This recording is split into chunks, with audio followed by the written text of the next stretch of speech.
The world is right now on a nuclear high alert. This is after the moment that Russia launched a Satan II nuclear test weapon flying at 16,000 miles per hour, in a direct warning to any nations that dare to oppose Russia in their conquest to renew a non-American dominant landscape throughout Europe and to replace the United States dollar as the reserve currency of the world.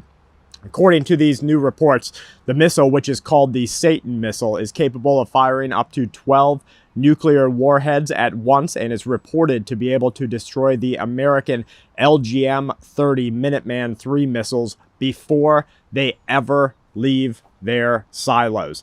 A couple of weeks ago, we started seeing some information that was given to us from members of the community, members in military, that were talking about nuclear events and nuclear things being on the move in and around Russia. And it looks like this may have been some of what they were talking about. Some of the other warnings that they were giving us were actually nuclear warheads that are actively tipped right now, being moved around the world. But in this information, we're preparing for Russia to come to direct arms with the United States of America and with NATO. And you're going to hear a little bit later today what they say directly in opposition to the USA. Strategists warn that the successful launch of the Sarmat will cause a shift in dominance, not just throughout the European region, but throughout the world, as nations are on edge, and as NATO and as America continue their allied agreements with nations. Now, any nations, they say, that are on the edge or thinking about what they're going to do, they're going to instead move over to Russia, or they have a chance to, under that blanket of security. The missile was successfully launched from an area in northwestern Russia, with video showing an enormous 115-foot projectile being launched from an underground silo. It traveled almost the entire length of Russia, 36,000 miles, in just 15 minutes. They're saying that it's quick enough that there's nothing you can do about it. Yeah. Now, and if it's not already prepared under a classified program, the Satan II will be moved directly into service with the Strategic Missile Forces. Following the launch, Dmitry Rogozin said he's the director of the Russian Space Agency. He claimed that the weapon was a present to NATO and all sponsors of what he calls Ukro-Nazism. Now, I want those words to set in for you. This is a much bigger conflict than anyone even understands. This is a present, they say. So a nuclear weapon is a present now for NATO and all sponsors of what they call Ukro-Nazism. The president to Russia, Putin, watched the successful launch via a video link. He spoke afterwards, claiming that America will have no comparison to this missile system for years to come, and that it would make those who, in the heat of frenzied, aggressive rhetoric, are trying to threaten our country, Putin says, it will make those think twice. Now, this was a escalation that we have to take note of, and one that we need to start thinking about and getting prepared for. Absolutely. Finland is preparing to send another round of defense equipment to the conflict zone, per a government statement, with the understanding that this will be the third round of military aid to the region after sending weapons and ammo in late February and March. Yep. An IMF chief economist is warning the world that there is a serious risk of global economic fragmentation in the coming weeks. I think we're already seeing that. I believe so. New data suggests that there is already a slump in the U.S. housing market, seen at a negative 2.2%. Showing openly the corruption of states, it has been reported that the state of California held 2.6 million shares of Netflix at the end of 2021, which, after yesterday's crash, shows that they would have lost nearly $1 billion on Netflix this year. And that's a loss I'm sure they'll certainly make up for by taxing innocent civilians. Yeah, so, this is just a little bit of the massive amounts of corruption that take place. They're taking your teachers' funds and your pensions funds, and they're putting them into the Russian and Asian stock markets. They're taking your tax-paying money, and they're buying Netflix shares with it. What kind of a joke is this? And then they're going to turn around, and because they've lost money, what are they going to do now? They're going to tax you for that money. You. It's ridiculous, but this is going to continue to get worse until the people stand up. Absolutely. It is claimed that a total of more than 400 Russian spies who were posing as diplomats have been kicked out of Russian embassies across 20 European countries. Okay. Economists suggest that oil will quickly reach $185 when the EU bans all Russian Okay. oil. Sorry. Yeah. As part of this blockade, reports show that Greece has actively blocked Russian oil tankers as part of EU sanctions. Coast Guard officials said that the order to seize the ship was issued by the country's anti-money laundering authority following EU sanctions. According to news agencies, the vessel had been seized, but not its oil cargo. Now, some of the information that we're seeing is that in those seizures, they're being told to actually take the oil and not just seize the vessel, but seize the cargo also. So we'll just have to watch and see how this plays out. Russia has said over and over again that, somebody is going to buy their oil. They don't care if the EU doesn't buy it. They don't care if America doesn't buy it. Somebody's going to buy it, even if they have to ship it halfway across the world or even further than they have before. Mm-hmm. And the fact is that there are so many maritime channels that are being blocked right now from vessels being escorted in and around the Asian Pacific to maritime channels being blocked like by Greece. Mm-hmm. We'll start to see as this conflict ramps up that these nations that are in opposition to each other will hold accountable all of the goods that are moving through and so take a bite into the affected economies. Right. The Department of Defense is stressing that what the U.S. is sending to the conflict zone now is what those taking part in a war with Russia are asking for. Okay. And those deliveries have been tailored for the fight that they are in, a fight that is expected to continue to change in unpredictable ways as the conflict progresses. Now, this is the Department of Defense saying that, so you have to take note of some of the things that are that go unsaid or that are barely even mentioned, and that's things like that they expect the conflict to stretch on for longer and longer, and they will continue to provide arms and financial equipment and financial means to continue fighting against Russia. And their whole entire point is to destabilize Russia. Mm-hmm. They'll hope to do that, and they already hope to with the sanctions, but they'll hope to further destabilize the country, and it just looks more and more like we're going to be coming to military terms or military ends here in the not too distant future. The Pentagon is seeing preludes to larger Russian operations at this moment in time. Yep. UK says that it has today announced its intention to revoke the Moscow Stock Exchange status as a recognized stock exchange. Yeah, so exactly what we were saying. They're trying to destabilize it economically. Right. Russia's Medvedev says that NATO's reinforcement at Russia's borders is no longer a figure of speech, and Moscow should be prepared for a possible aggressive action. Yeah, so whether it's a false flag event, whether NATO actually moves, whether it's an accidental launch of something, whether it's a one suspected, they'll do this all the time. I'll give you an example. So in the fight with Iran, in the constant conflict with Iran, warships will just come up to each other and they'll kind of like brazenly rush at the other one, which even though it may appear as though it's an act of aggression, it isn't something that is allowed under the current terms of war to just begin firing on that ship. You give warning, you give warning, you give warning, you fire. And so we might see that sort of bravado lead to physical conflict, and that physical conflict spoil over or boil over into a larger event. I mean, with everything that you're seeing with Russia right now, and you let me know in the comments below, with everything you're seeing with Russia, do you think that if one event accidentally became physical, it wouldn't boil over immediately into war? I think that they would just go gung-ho, kind of dodgeballs to the wall in the attack. Mm-hmm. The Romanian Ministry of National Defense has announced that they will send lethal military equipment to the hot zone from the nation's military reserves. Okay. It has not been stated what these will entail, but it could include T-72s, which Romania has 28 of in various conditions. Okay. But don't worry, the economy is great if you're already a millionaire. Reports show that Goldman Sachs CEOs and other top executives will get a cut of profit from firms' private investment funds, including a pay perk that could be worth hundreds of millions of dollars. That's convenient. As the CEO, David Solomon, just made $35 million last year. Poor guy. Yeah. So hopefully he'll make a couple hundred more. Yeah. It is being seen that Vladimir Putin has tasked Dmitry Medvedev with overseeing Russia's new Technology Sovereignty Commission.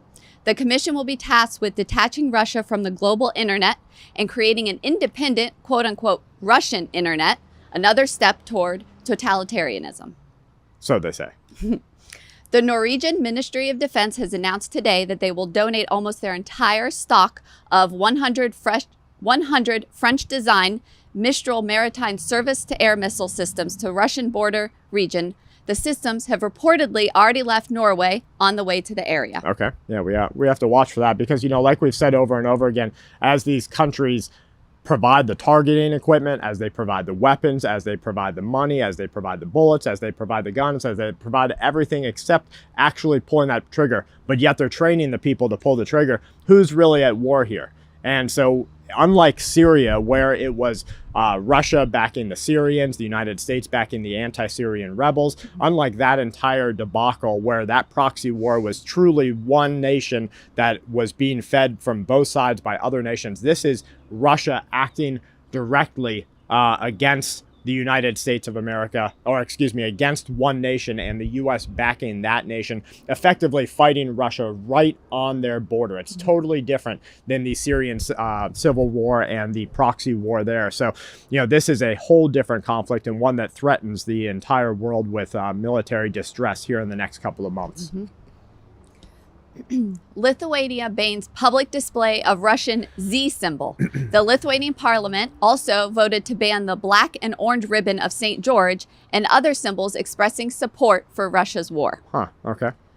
China Defense Minister, in a phone call with the U.S. counterpart, says Taiwan is part of China and it is a fact that no one can change. Yeah, China is going to push for their sovereignty over Taiwan here in the not too distant future. And what they're doing is just the same thing that NATO and the United States of America is doing. They're getting all of their ducks in a row first. They're setting up all of their arms first. They're getting their people ready, and then they're just going to act. And in fact, if the U.S. attempts to back Taiwan, like they have said and like they have allied agreements to do, there is going to be just massive fallout. And if we think the Satan missile from Russia is something bad, we have to consider that there have been threats in the past that China has said, if we can't have Taiwan, no one can.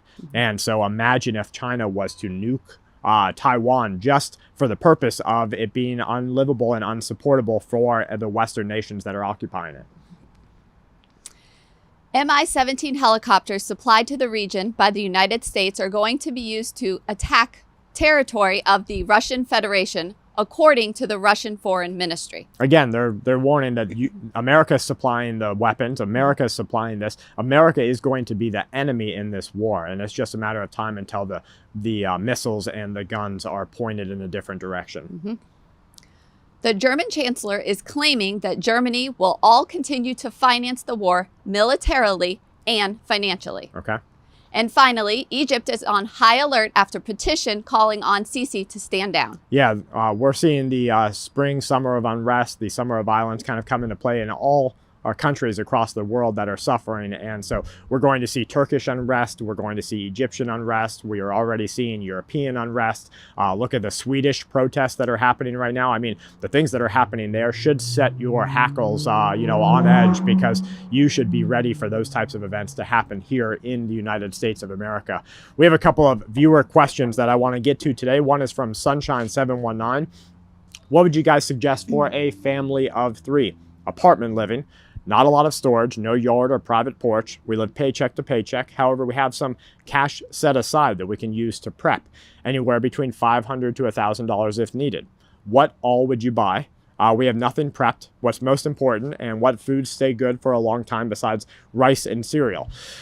Well, you kind of named it there with rice and cereal. Then you've got your canned goods. I would definitely invest a certain amount of that into your food pantry, because that's what's going to get hit the hardest with inflation. Absolutely. Everything's getting more expensive. Each week it seems that, we check prices and they're already higher than they were. That's right. It's only going to get worse. And if you're going to eat the food already, you're just buying ahead of time. Yeah, one thing that we never do is we don't buy what we don't eat. Yeah. And so we are always having that item in our in our weekly cycle. Right, we just rotate through. And so you don't have to worry quite as much about bugs or things getting into it. Or waste at all, because if you're eating it, you're just shifting it through and rotating it. So I would definitely get some food prep going, and then I would do some skill prep. It doesn't cost any money. Yep. And then I would definitely consider self-defense and how you can put that money to good use there. Forgotten Vale says, question, how do you deal with doomsday fatigue between the pandemic, inflation, war, climate catastrophes, and everything in between? I've become mentally exhausted. That is a good question. It is a concern that a lot of people have, and it's one that I'm sure everybody, no matter what sport you are in, you fight a fatigue over it. Whether it's a runner, you get runner's fatigue. Whether it's building muscle, working out, you get fatigue in that. You just get to a point where you're like, what's the point? And it's a mental thing. Yeah. And so when we look at the things that are happening around the world, we have to really break up our preparedness into items and areas that we can control and handle. Absolutely. And so, we already did the homeschool thing. We already, planted and grew what we could. We already shot at the range. We already did all those things. So those areas of preparedness are just very normal for us.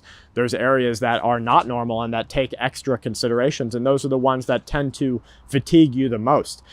Anytime you find yourself becoming overwhelmed, I would just suggest making a planner or something like that. Absolutely. To make a schedule, you can call it a schedule, I guess, and have it set aside what you're going to do, you don't get so overwhelmed. When you just have in your mind everything you have to prepare, whether it's, you're getting more security, more food, organizing, things like that, it's really easy to get overwhelmed. Sure. And you can just get flustered at, I'm not finishing this, I can't finish this, there's still this to do.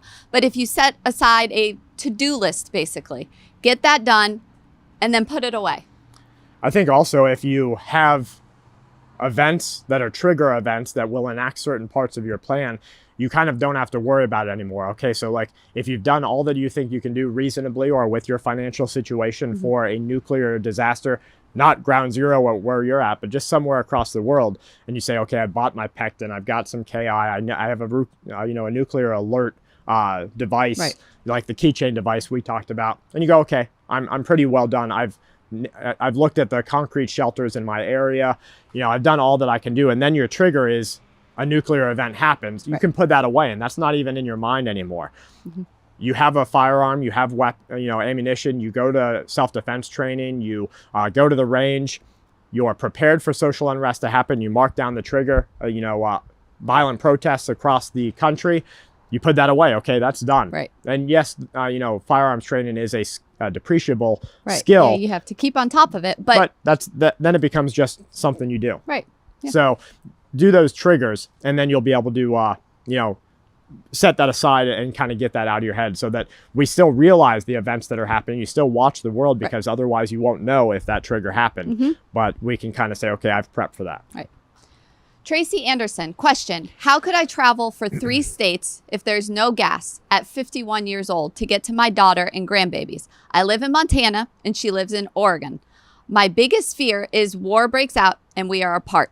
She can't move here yet. By the way, I'm buying all I can and we are half off the grid now. That's great. Congratulations. Growing season here is bad, so I'm trying to figure out how to build a greenhouse. Yeah, I would definitely consider a greenhouse for your region. Absolutely. Information is going to be your tool. And so you need to be aware of what is happening more than anyone else if that's a concern for you, because at the first sign of problems, then you go, okay, I'm going to go get her. I'm going to travel right now and do that. Right. And you have to understand that there is a risk of jumping the gun, so to say. And so you might just end up taking a family trip. Then you have to think about your own personal circumstance. Okay, is it going to hurt you financially to make a mistake and go early and then nothing happens? At least you'll see your family and your grandbabies or whatever it might be, and you'll have some time spent there. But will you regret making that early jump? And you have to think about those things. At which point do you set that line in the sand to say, okay, it's been crossed, I'm going? Kayla says, question, would it be more realistic to invest in a solar panel or a manual hand pump to run a deep well if there was no electricity? Are there sources or sellers you would recommend personally for a solar panel and or a manual hand pump? Thank you guys for sharing your expertise on this. The insight helps tremendously with my current goal of having a reliable water source. That's a great goal. Yeah, absolutely. So in my opinion, strive for both eventually. They're both going to cost you about the same. Enough solar to power, a 120 or a 220 powered well. Right. You're going to need a lot of solar, a lot of power, a lot of battery, a lot of inverter. You're probably looking at $2,000 to $5,000. To get a deep well pump, a hand well pump for a deep well, I'm talking 300 feet, you're going to be around $2,000 to $3,000. If you have a short well and you're only at 50, 60 feet, and then you've got water, and all you're worried about is getting that water there, you can get that for a couple $100. Right. So that would be a first case. Just think about those things and see what applies for you. Teresa Hunt. I was unemployed for 11 months and just started a new job. Congratulations. Yeah. Even I have 3 months of beans, lentils, rice, and oats. I have some canned and frozen meat and some canned vegetables, but not a lot. I took my elderly mother shopping at Walmart yesterday, and she was shocked at the empty shelves. I've been trying to tell her, but she had to see it. There was no chicken or pork at all. Ground beef was very expensive, but steaks were about the same price that they were 10 years ago. Yeah, and we're seeing it all over the place. Your French fries are gross. Oh, yeah. Your potatoes are ugly. Your apples are already half rotten. Chicken nuggets are the size of beans practically. Exactly. Your bananas go from green to overripe in a 24-hour period. Quality is on the decrease across the United States of America, at least, but really across the world, because companies are finding that they have to either through greed or just determination to make more money and make more profits, they are pushing the envelope. Where 2 years ago we would, could you imagine Tyson nuggets going from an always white meat, always high quality meat, toward the nasty garbage that they're putting in it now? People wouldn't have stood for it at that time, and there'd be a call to just boycott Tyson. Right. Same thing goes with if you went to every grocery store and your lettuce was halfway rotten. Right. Or the tomatoes all moldy already. People would be like, absolutely not, but we've accepted this and we've allowed these corporations to continue to push this garbage on us. I don't know where the good stuff is. Maybe it's going to China. I just don't understand. Not here. It's not here. No. And that's the same for Alabama and Florida and Georgia in between. Yep. So a lot of it is going to be just what we're going to continue facing. But I want to congratulate you for getting ahead. And anybody who says that they can't, look at what she did. She lost her job for a period of time, still is prepared, and is still trying to help her family. So congratulations on that. I want to thank you guys for all of your questions here on our channel. It's really a great way. It's amazing. And we love the involvement we get in the community. Even when we answer questions on here, people will put in the comments their advice, their suggestions, and it's just great to see all that community involvement. Yeah, so thank you guys so much for that. Make sure you subscribe to us here at Full Spectrum Survival on YouTube. Leave a question with the word question first so that we can see it. Make sure you click the bell alert so that you get alerted to a new video when it comes out. And from Kelly and I, from really our family to yours, please stay safe and keep watch.